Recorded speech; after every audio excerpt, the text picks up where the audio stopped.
Item ಯಾವುದೇ ಇರಲಿ try ಮಾಡಿ ಆಚಿ ಚಿಕನ್ ಮಸಾಲಾ. ಗಾನ ಕೋಗಿಲೆ ಯಶ್ ಜಾನಕಿಯವರ ನಿಧನಕ್ಕೆ ಹಲವಾರು ಜನ ಕಂಬನಿ ಮಿಡಿತಿದ್ದಾರೆ, ಅಂತಿಮ ದರ್ಶನ ಪಡೆದುಕೊಳ್ಳುತ್ತಿದ್ದಾರೆ. ಇವತ್ತು ಸಾಯಂಕಾಲಕ್ಕೆ ಯಶ್ ಜಾನಕಿಯವರ ಅಂತ್ಯ ಸಂಸ್ಕಾರ ನೆರವೇರಿಸೋದಕ್ಕೆ ಸಿದ್ಧತೆಗಳಾಗ್ತಾ ಇದೆ. ಇದೆಲ್ಲದರ ಮಧ್ಯೆ ಯಶ್ ಜಾನಕಿಯವರು ನಡೆದು ಬಂದ ಹಾದಿ, ಭಾರತೀಯ ಸಂಗೀತ ಲೋಕಕ್ಕೆ ಕೊಟ್ಟಿರುವಂತಹ ಕೊಡುಗೆ, ಹಾಡಿರುವಂತಹ ಹಾಡುಗಳನ್ನು ಬಹುತೇಕರು ನೆನಪು ಮಾಡಿಕೊಳ್ಳುತ್ತಾ ಅಂತಿಮ ವಿದಾಯವನ್ನು ಹೇಳ್ತಿದ್ದಾರೆ ಯಶ್ ಜಾನಕಿ ಅವರ ಅಗಲಿಕೆಗೆ. ದೃಶ್ಯ ನೋಡ್ತಾ ಇದ್ದೀರಿ, ಇದು ಮೈಸೂರಿನ ಮಹಾರಾಜ ಕಾಲೇಜಿನ ಆವರಣ. ಅಲ್ಲಿ ಯಶ್ ಜಾನಕಿ ಅವರ ಪಾರ್ಥಿವ ಶರೀರಕ್ಕೆ ಅಂತಿಮ ದರ್ಶನ ಪಡೆದುಕೊಂಡು ಅಂತಿಮ ನಮನ ಸಲ್ಲಿಸ್ತಾ ಇರುವಂತಹ ದೃಶ್ಯಗಳು. ಯಾಕೆಂತಂದರೆ ಅವರು 60 ವರ್ಷಗಳಿಂದ ಸ್ಟಾರ್ಟ್ ಮಾಡಿರಬಹುದು, ಆದರೆ 40 ವರ್ಷಗಳಿಂದ ನನ್ನ ಹಾಡುಗಳಿಗೆ ಅವರು ಹಾಡ್ತಾ ಇದ್ದಾರೆ. ಅದು ಅಲ್ಲದೆ ಎಲ್ಲರೂ, ಇಡೀ ಕರ್ನಾಟಕದ ಜನತೆ ಎಲ್ಲ ತಲೆ ತೂಗೋ ಥರ ಆ ಹಾಡುಗಳನ್ನ ಹಾಡಿ ಜಯಂತಿನ ಅವರು ನಿಲ್ಲಿಸಿದ್ದಾರೆ. ಅದು ನಾವು ಮೆಚ್ಕೋಬೇಕಾದ ಮನಸ್ಸು ಹೃದಯಪೂರ್ವಕವಾಗಿ ನಾನು ಹೇಳ್ತಾ ಇದ್ದೀನಿ. ನನ್ನ ಕೈಲಾಗ್ತಾ ಆ ಮಾತೇ ಸರಿ ಇಲ್ಲ.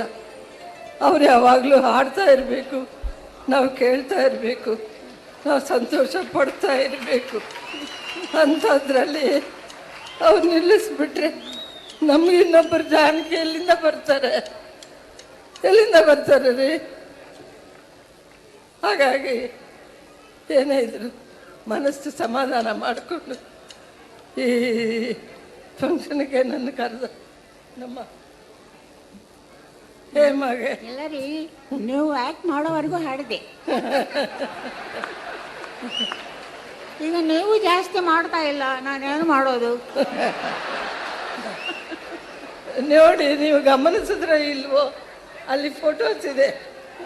ಅಲ್ಲಿ ಸ್ಟಾರ್ಟಿಂಗ್ನಲ್ಲಿ ಒಂದು ಫೋಟೋ ಇದೆ ನೋಡಿ, 2 ಥರ ಹಾಕ್ಕೊಂಡು, ಆ ಜಯಂತಿ ಥರ ಎಲ್ಲ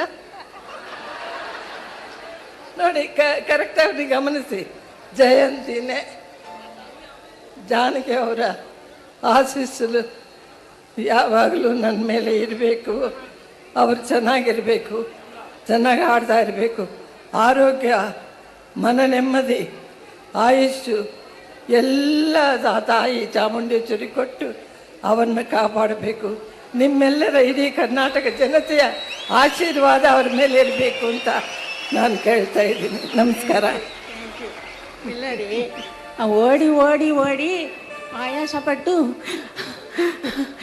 ಏಕೋ ಈ ದಿನ ಏನೋ ತಲ್ಲಣ ಅಂತ ಹಾಡಿದ್ದೀರಿ.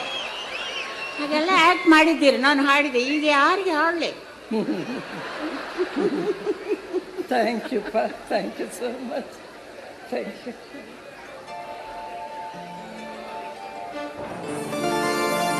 ಹೋದರೆ ಹೋಗು, ನನಗೇನು.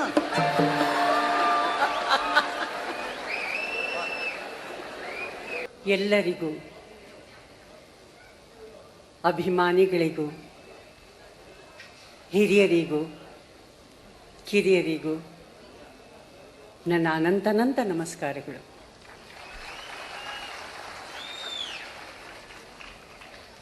ಜಾನಕಿ ಅಮ್ಮನ ಬಗ್ಗೆ ಏನು ಹೇಳೋದು? ನಾನು ಬಹಳ ಚಿಕ್ಕವಳು, ಬಟ್ ಈ ಥರ ಬೆಳೆಸಿರೋದು ಅವರೇ ಅಂತ ನಾನು ಅಂದ್ಕೊಂಡಿದ್ದೀನಿ. ಯಾಕೆಂದರೆ ಅಂಥ ಸಾಂಗ್ಗಳು ಹಾಡಿದ್ದಾರೆ. ಜಾನಕಿ ಅಮ್ಮ ಹಾಡಿಬಿಟ್ರೆ ನಾವು ಆ್ಯಕ್ಟ್ ಮಾಡೋದೇ ಬೇಕಾಗಿರಲಿಲ್ಲ, ಅದು ಆಟೋಮೆಟಿಕ್ಕಾಗಿ ಬರೋದು ನಮಗೆ. ಅಷ್ಟು ಚೆನ್ನಾಗಿ ಒಂದು ಪ್ಯಾಥಸ್ ಆಗ್ಬೋದು. ನನಗೆ ಬಹಳ ಇಷ್ಟವಾದ ಒಂದು ಸಾಂಗ್, ನೀನೆಲ್ಲವೇನೋ ಸಖ ಎನಗಾಸರೇ, ಬಹಳ ಇಷ್ಟವಾದ ಸಾಂಗು ನನಗೆ. ಅದನ್ನು ಹಾಡ್ತಾರೆ ಅನಿಸುತ್ತೆ. ಇವತ್ತು ನಿಜವಾಗ್ಲೂ ತುಂಬ ಸಂತೋಷವಾಗಿದೆ. ಜಾನಕಿ ಅಮ್ಮನ ತುಂಬ ವರ್ಷದಿಂದ ನೋಡಬೇಕು ಅಂದ್ರೂ ನೋಡೋಕ್ಕಾಗಲಿಲ್ಲ ನನಗೆ. ಈ ಒಂದು ವೇದಿಕೆ ಅವ್ರನ್ನ ನೋಡೋ ಥರ ಮಾಡಿದೆ. ಅವರಿಗೆ ನಾನು ಧನ್ಯವಾದಗಳನ್ನು ಹೇಳೋಕ್ಕೆ ಇಷ್ಟಪಡ್ತೀನಿ.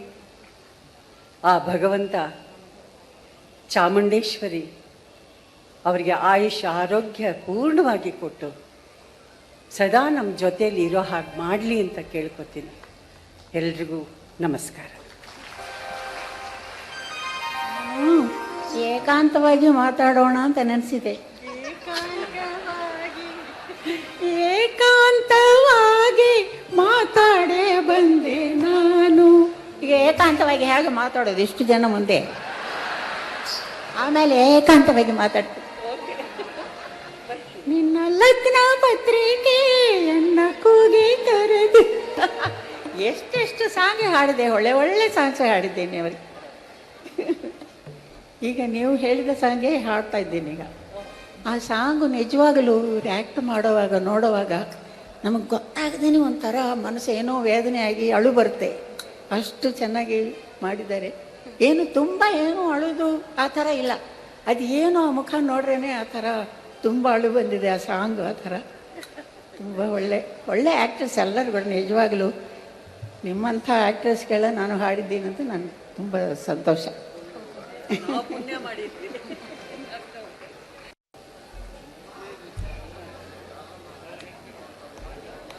ಭಗವಂತ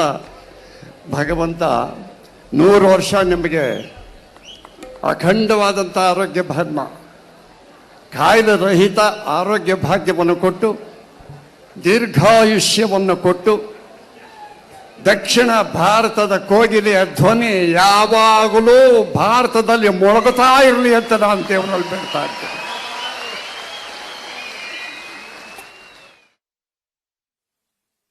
ಒಡನಾಟಗಳನ್ನ ಮೆಲುಕು ಹಾಕ್ಬೋದಾ? ಇಲ್ಲ, ಒಂದಷ್ಟು ಒಡನಾಟ ಅಂದರೆ 2 ವರ್ಷದ ಹಿಂದೆ ನಾನು ಅವರನ್ನು ವೇದಿಕೆ ಮೇಲೆ ಭೇಟಿ ಮಾಡಿದ್ದು. ನಂತರದಲ್ಲಿ ಅವರಿಲ್ಲಿ ಮೈಸೂರಿಗೆ ಶಿಫ್ಟ್ ಆಗಿರೋ, ಆಮೇಲೆ ನಂಗೆ ನೋಡೋಕ್ಕಾಗಲಿಲ್ಲ ಕಾರಣಾಂತರಗಳಿಂದ. 2 ವರ್ಷದ ಹಿಂದೆ ಒಂದು ಕಾರ್ಯಕ್ರಮದಲ್ಲಿ ಅವರದ್ದೇ ಹಾಡುಗಳನ್ನು ಅವ್ರ ಮುಂದೆ ಕೂತ್ಕೊಂಡು ಹಾಡಿದ್ದೆ ನಾನು. ಸೊ ಕಾರ್ಯಕ್ರಮ ಮುಗಿದಾಗ ಕೊನೆಗೆ ಬಂದು ಬಹಳ ಅದ್ಭುತವಾಗಿ ಹಾಡಿದೆ, ನನಗೆಲ್ಲ ನೀನು ಹಾಡಿದ ಹಾಡುಗಳೆಲ್ಲ ನನಗೆ ರಿಕಾಲ್ ಆಗ್ತಾ ಇತ್ತು ಅಂತೆಲ್ಲ ಹೇಳಿದ್ರು.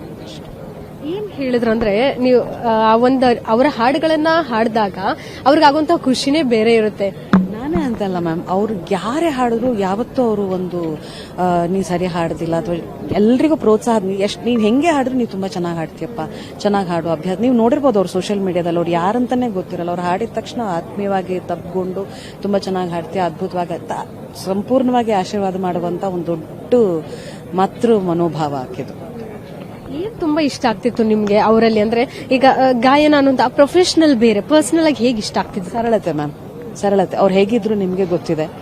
ಬಿಳಿ ಸೀರೆ ಯಾವತ್ತು ನನಗೆ ಬುದ್ಧಿ ಬಂದಾಗ, ನಾನು 3-4 ವರ್ಷದಿಂದ ಹಾಡಕ್ಕೆ ಶುರು ಮಾಡಿದೆ, ಅವತ್ತಿಂದನೂ ನಾನು ಅವ್ರನ್ನ ನೋಡ್ತಾ ಇದ್ದೀನಿ. ಬಿಳಿ ಸೀರೆ, ಒಂದು ದೊಡ್ಡ ಒಂದು ಪುಟ್ಟು ಡೈರಿ, ಒಂದು ಪುಟ್ಟು ಕರ್ಚೀಫ್, ಅಷ್ಟೇ ಅವ್ರದ್ದು ಆಸ್ತಿ. ಅದು ಎಂಥದ್ದೇ ಹಾಡಾಗಿರಲಿ, ನಗುವಂತ ಸಾಗಿರ್ಬೋದು, ಭಾವಗೀತ ಆಗಿರ್ಬೋದು, ಅವ್ರದ್ದು ಯಾವಾಗಲೂ ಒಂದೇ ಸ್ಟೈಲ್, ಒಂದು ಚೇರ್ ಮೇಲೆ ಒಂದು ಕೈ ಇಟ್ಕೊಂಡು ಹಾಡುವಂಥದ್ದು ಒಂದು. ಆ್ಯಂಡ್ ಯಾರೇ ಬಂದರೂ ಅವರಿಗೆ ಸಂಪೂರ್ಣವಾದ ಒಂದು ನಮಸ್ಕಾರ, ಭಕ್ತಿ, ಗೌರವ ಎಲ್ಲವನ್ನ, ಚಿಕ್ಕವರಾಗಿರಲಿ ದೊಡ್ಡವರಾಗಿರಲಿ. ಸಂಗೀತ ನಿರ್ದೇಶಕ ಅಂದ್ರೆ ಅವನ ನನಗೆ ಗುರು ಥರನೇ. ಅವ್ರು ಚಿಕ್ಕವರಾಗಿರೋ ದೊಡ್ಡವರಾಗಿ ಅವ್ರಿಗೆ ಕೊಡೋ ಗೌರವ ನಾನು ಕೊಡಲೇಬೇಕು ಅನ್ನೋ ಮನೋಭಾವ. ಸುನೀತಾ ಮೇಡಮ್ ಎಷ್ಟು ತಿಳ್ಕೊಂಡಿದ್ದಾರೆ ಜಾನಕಿ ಮೇಡಮ್ ಬಗ್ಗೆ ಅಂತ? ನಾನು ಖಂಡಿತ ಏನೂ ತಿಳ್ಕೊಂಡಿಲ್ಲ, ಅವ್ರ ಹಾಡುಗಳನ್ನು ಮಾತ್ರ ತಿಳ್ಕೊಂಡಿದ್ದೀನಿ ಅಷ್ಟೇ. ಅಂಡ್ ಸರಳತೆಯನ್ನು ಯಾಕೆಂದ್ರೆ ನೋಡ್ತಾ ಇರ್ತೀನಲ್ಲ, ಅವಾಗ ನೋಡ್ತಾ ಇದ್ದೆ. ಸೊ ಹಾಗಾಗಿ ಸರಳತೆ ಮಾತ್ರ ಅಷ್ಟು ಆ ಒಂದು ಗ್ರಂಥವನ್ನ ಖಂಡಿತ ತಿಳ್ಕೊಳಕ್ ಸಾಧ್ಯ ಇಲ್ಲ. ಈಗಿನ ಒಂದು ಗಾಯಕರು ಇರಬಹುದು, ಈಗಿನ ನೆಕ್ಸ್ಟ್ ಬರ್ತಿರುವಂತ ಒಂದು ಪೀಳಿಗೆಯವರು ಏನ್ ಕಲಿಬೇಕು ಮೇಡಮ್ ಅಂತ? ಏನಿಲ್ಲ ಮೇಡಮ್, ಅವರ ಹಾಡುಗಳನ್ನ ಅಭ್ಯಾಸ ಮಾಡಿಬಿಟ್ರೆ ಸಾಕು. ಅವರ ಎಲ್ಲ ಇಂಥ ಜಾನರ್ ಹಾಡಿಲ್ಲ ಅಂತಿಲ್ಲ, ಜಾನಕಿ ಅಮ್ಮ ಎಲ್ಲ ಜಾನರು ಹಾಡ್ಬಿಟ್ಟಿದ್ದಾರೆ. ಆ ಜಾನರ್ಗಳನ್ನ ಹಾಡಿ ಅಭ್ಯಾಸ ಮಾಡಿಬಿಟ್ರೆ ಖಂಡಿತ ಅವರು ಒಂದು ಗಾಯಕಿ ಆಗೋದ್ರಲ್ಲಿ, ಪರಿಪೂರ್ಣ ಗಾಯಕಿಯರಲ್ಲಿ ಸಂದೇಹನೇ ಇಲ್ಲ. ಅವರಿಗೋಸ್ಕರ ಒಂದು ಡೆಡಿಕೇಶನ್ ಮಾಡೋದಾದ್ರೆ ಒಂದು ಸಾಂಗ್ ಯಾವ್ದಾದ್ರು ಡೆಡಿಕೇಟ್ ಯಾವ್ದು ಮಾಡ್ತೀರಾ? ಸುಮಾರಿದೆ, ನನಗೆ ಬಹಳ ಆಗ್ತಾ ಇತ್ತು. ಜಯ ಗೌರಿ ಜಗದೀಶ್ವರಿ ಆವುದೆನ್ನ ಕಲಾಸಾಗರಿ, ಜಯ ಗೌರಿ ಜಗದೀಶ್ವರಿ. Thank you ma'am. ಇದಿಷ್ಟು ಗಾಯಕಿ ಸುನೀತಾ ಅವರ ಮಾತಾಗಿತ್ತು. ಕ್ಯಾಮರಾ ಪರ್ಸನ್ ಅಜಯ್ ಜೊತೆಗೆ ಕೀರ್ತಿ ಪಾಟೀಲ್, ಗ್ಯಾಚ್ ಟಿಪ್ಸ್, ಬೆಂಗಳೂರು. ಎಸ್ ಜಾನಕಿ ಅವರ ಅಂತಿಮ ದರ್ಶನಕ್ಕೆ ಮೈಸೂರಿನಲ್ಲಿರುವಂತಹ ಮಹಾರಾಜ ಗ್ರೌಂಡ್ಸ್ಗೆ ಅಭಿಮಾನಿಗಳು ಆಗಮಿಸುತ್ತಿದ್ದಾರೆ. ಅವ್ರನ್ನೇ ಮಾತಾಡಿಸ್ತಾ ಹೋಗೋಣ. ಸರ್ ನಮಸ್ತೆ. ಎಸ್ ಜಾನಕಿ ಅಂದ ತಕ್ಷಣ ನಿಮ್ಗೆ ಏನ್ ನೆನಪಾಗುತ್ತೆ? ನಿಜವಾಗ್ಲೂ ನಾವು ಚಿಕ್ಕ ವಯಸ್ಸಿನಿಂದ ಅವರ ಸಂಗೀತನ ಕೇಳ್ಕೊಂಡು ಬಂದವರು. ನನ್ನ ಒಂದು 6ನೇ ವಯಸ್ಸು ಅಂತ ಇರ್ಬೋದು, ಹೆಚ್ಚು ಕಮ್ಮಿ ಒಂದು 60 ವರ್ಷಗಳಿಂದ ಅವರ ಸಂಗೀತ ಕೇಳ್ತಾ ಇದ್ದೀನಿ. ತುಂಬ ಸುಮಧುರವಾಗಿ ಹಾಡ್ತಿದ್ರು. ಮತ್ತೆ ಪೂರ್ತಿ ಅವರು ಹೃದಯ ತುಂಬಿ ಹಾಡ್ತಿದ್ದವರು. ಇದುವರೆಗೂ 17 ಭಾಷೆಗಳಲ್ಲಿ 40,000ಕ್ಕೂ ಮಿಚ್ಚು ಹಾಡುಗಳನ್ನು ಹೇಳಿದ್ದಾರೆ. ಅವರು ನಿಜವಾಗ್ಲೂ ಪ್ರಪಂಚದ ಎಂಥದ್ದೇ ಅವಾರ್ಡ್ ಕೊಟ್ಟರು ಕಮ್ಮಿ. ಮತ್ತೆ ನಾನು ಅವರ ಚಿಕ್ಕ ವಯಸ್ಸಿನ ಕೇಳ್ತಿದ್ದೆ, ದೋಣಿ ಸಾಗಲಿ ಮುಂದೆ ಹೋಗಲಿ. ನೆಕ್ಸ್ಟ್ ಇಳೆಯರಾಜ ಸಂಗೀತ ಅವರದು ನಗುವ ನಯನ, ಎಂದಕ್ಕಿಂತ ಒಂದು ಶಿವನೆನ್ನದೆ ಒಂದು ಭಕ್ತಿ ಭಾವ ಆಗಲಿ, ರೊಮ್ಯಾಂಟಿಕ್ ಸಾಂಗ್ ಆಗಲಿ, ಅವ್ರು ನಿಜವಾಗ್ಲು ಕನ್ನಡದಲ್ಲಿ ಅವರು ನಿಜವಾಗ್ಲು ಸಿಕ್ಕಾಪಟ್ಟೆ ಹಾಡಿದ್ದಾರೆ. ಮತ್ತು ಅವರು ನಮ್ಮ ಕನ್ನಡದ ನೆಲದಲ್ಲಿ ಇಲ್ಲಿ ಮೈಸೂರಲ್ಲೇ ಬಂದು ಮೈಸೂರನ್ನು ಇಷ್ಟಪಟ್ಟು ನಮ್ಮ ಮೈಸೂರಿನಲ್ಲೇ ಇದ್ದು ಕೊನೆವರೆಗೂ ಇದ್ದು ಇಲ್ಲೇ ಇದು ಮಾಡಿದ್ದಾರೆ. ಅವರಿಗೆ ಕನ್ನಡ ಅಭಿಮಾನಕ್ಕೂ ನಾನು ತುಂಬಾ ಧನ್ಯವಾದ ಹೇಳ್ತೀನಿ. ಅವರು ಮುಂದೆನೂ ಕೂಡ ಕನ್ನಡ ನಾಡಲ್ಲೇ ಹುಟ್ಟಲಿ, ನಮ್ಮ ಮೈಸೂರಿನಲ್ಲೇ ಅವರು ಹುಟ್ಟಲಿ ಅಂತ ಹೇಳಿ ಅವರ ಆತ್ಮಕ್ಕೆ ನಾನು ಶಾಂತಿಯನ್ನು ನಾನು ಹೇಳಲ್ಲ. ಒಂದು ದೋಣಿ ಸಾಗಲಿ ಹೇಳ್ತೀನಿ. ದೋಣಿ ಸಾಗಲಿ ಮುಂದೆ ಹೋಗಲಿ, ದೂರ ತೀರವ ಸೇರಲಿ, ಬೀಸು ಗಾಳಿಗೆ ತೇಲುತ್ತ ಎರೆಯ ಮೇಗಡೆ ಹಾಯಲಿ. ದೋಣಿ ಸಾಗಲಿ ಮುಂದೆ ಹೋಗಲಿ, ದೂರ ತೀರವ ಸೇರಲಿ, ಬೀಸು ಗಾಳಿಗೆ ತೆರೆಯ ಮೇಗಡೆ ಹಾಯಲಿ. ದೇವರ ಆಟ ಬಲ್ಲವರಾರು, ಆತನ ಎದಿರು ನಿಲ್ಲುವರಾರು. ಕೇಳದೆ ಸುಖವ ಕೊಡುವ, ಹೇಳದೆ ದುಃಖವ ತರುವ, ತನ್ನ ಮನದಂತೆ ಕುಣಿಸಿ ಆಡುವ ದೇವರ ಆಟ ಬಲ್ಲವರಾರು, ಆತನ ಎದಿರು ನಿಲ್ಲುವರಾರು. ಜಾನಕಿ ಅಮ್ಮವರು ಇಂದು ಸಂಗೀತ ಲೋಕದ ಒಂದು ಸ್ಟಾರ್. ಅವರು